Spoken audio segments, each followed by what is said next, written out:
सब काम सत्ता में जाके नहीं होते।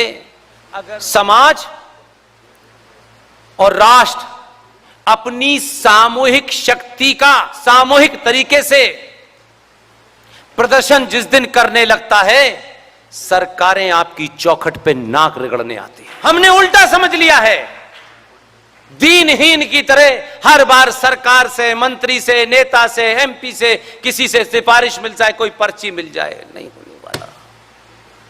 बहुत मैंने 5 से 25 साल में दिल्ली को देखा है। जब आया था और अब आया में सिर्फ बाल का कलर ही बदला है और कुछ नहीं बदला। मैंने वो दौर भी देखा है कि जो आज सत्ता के शीर्ष पर बैठा है, किसी को नहीं पता था कि एक आदमी जो एक पार्टी के दफ्तर में प्रेस वार्ता से पहले जब कुर्सियां लगती थी तो वो कुर्सी उठा करके लगा रहा था।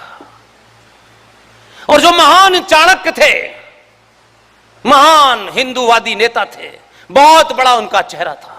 ओहो, वो पूरी टीम ही माशाल्लाह थी। उन्हें लगता था ये आदमी, लोग कैसे बात करते थे सार्वजनिक मंच से कहना नहीं चाहता, इसलिए उस आदमी को कुर्सी लगाते हुए देखा। कहीं नहीं था, लेकिन उस वक्त भी उसका कन्विक्शन ठीक था।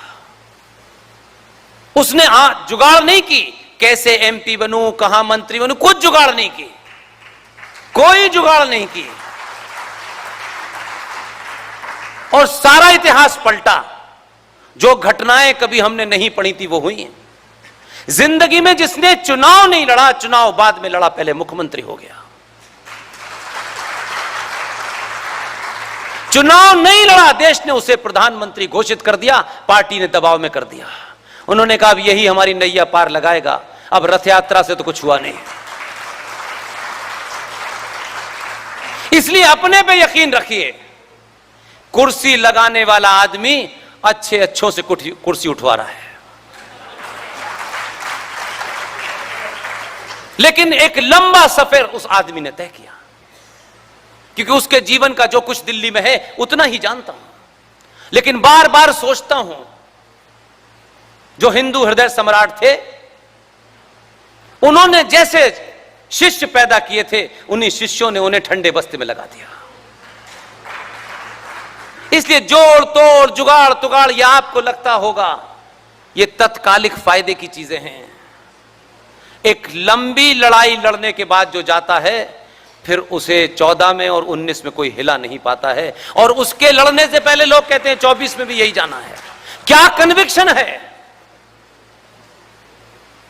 इसलिए सच को सच कहिए, दुनिया में कोई नाराज हो जाए इसकी चिंता मत कीजिए। जो आपके भाग्य में है वो चल के आएगा। इसलिए कुरान मजीद के अंदर भी एक जगह लिखा हुआ है, जिले मंत शहू वले मंत शहू, आपको इज्जत देने वाला भी वही है, जिल्लत देने वाला भी वही है। आप किसी की चाटुकारता चप्पल इसलिए मत उठाइए कि वो खुश होगा तो कुछ चला जाएगा। जिस दिन वो खुश होगा तो आपको दिल्ली में बैठा देगा। अपने पे विश्वास रखिए। लोग चल के आते हैं, चल के आते हैं। लोगों को बहुत भ्रम है। मैं सार्वजनिक मंचों से कहता हूं, मेरे भाई, मैं सत्ता के शीर्ष के जितने भी लोग हैं उनको मैंने कभी सामने से भी नहीं देखा है और न ख्वाहिश। लेकिन बहुत लोग ये समझते हैं कि मैं बड़ा नजदीक हूं। मुझे रोज ईमेल पे 50 लोग कहते हैं मेरा ये मैसेज पहुंचा दीजिए, मेरा वो मैसेज पहुंचा दीजिए, उनसे कहिए अब ये काम करें। मैंने कहा यार अभी पीए की सीट मिली नहीं है मुझे। ये क्यों थॉट है? क्योंकि लोग ये मानते हैं कि आप अपने कदमों पे नहीं खड़े हो सकते। अपने कदमों पे खड़े हो जाइए, दुनिया आपके पीछे खड़ी हो जाएगी। इसलिए एक नहीं कई महान महान हमारे देश में कांड हुए हैं। और आज हम, जब आप गीत गा रहे थे तो सुनने में तो अच्छा लगता है। आज भी किसी सनातनी से पूछिए ये जनसंख्या नियंत्रण का कानून कब बनेगा। ऐसा लग रहा है कानून बनते ही जनसंख्या बढ़ाने वाले रोक देंगे, फौरन उसी वक्त से बंद हो जाएगा।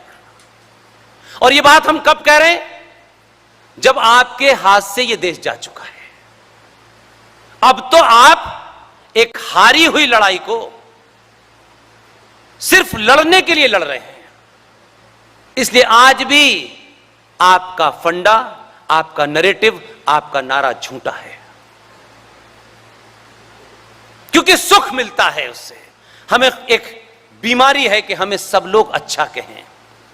अगर कहीं भीड़ में एक मुसलमान मिल जाए तो फौरन हमारा विचार बदल जाता है और हम बहुत अच्छा दिखने के लिए कुछ भी कहते हैं। अरे यार तुमने तिलक क्यों लगा लिया? अरे यार जबरदस्ती लगा देते हैं लोग, मैं लगाता तो नहीं हूं। यह हमारी इंफीरियरिटी कॉम्प्लेक्स का है।